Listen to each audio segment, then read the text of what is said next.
For me, this answer is always going to be the same. It's always going to be my mum. She inspires me and influences me every single day, and she's the kind of woman who has something new to offer me and teach me every day. Some of my earliest memories of my mum are actually visiting her in work, and even from a really young age, I remember thinking what she was doing was quite different and quite important. She was working in these more senior roles, like management roles and leadership roles, that are normally kind of dominated by men.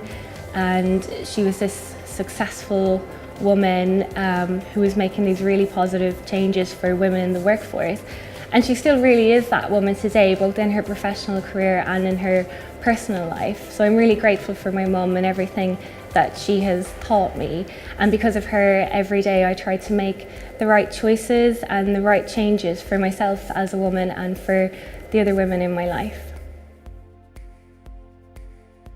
I absolutely do think that there's a stereotype attached to women in leadership roles.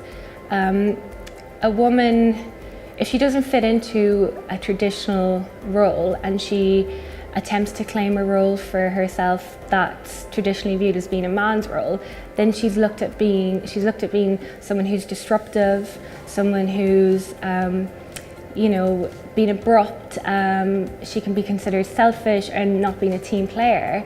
But if a man goes after these same positions, these leadership roles, management roles, he's looked at being driven and determined.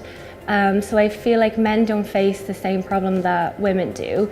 Something that can be seen as being bossy in a woman, in a man that's seen as a desirable leadership quality. So my advice for a woman who's thinking about applying to these positions we've just talked about, these management roles, more senior positions, is to just go for it. Don't wait until the time is right, because the time will never be right. You need to back yourself, believe in yourself, and be confident in your abilities.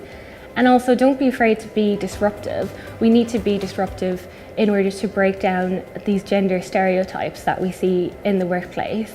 I feel like International Women's Day has done so much so far for women's rights, but we have a lot of work to do and a long way to go. And the only way that we're going to achieve those goals is if everyone plays their part actively. That's how we'll make the workplace more inclusive, more diverse, and fairer for everyone.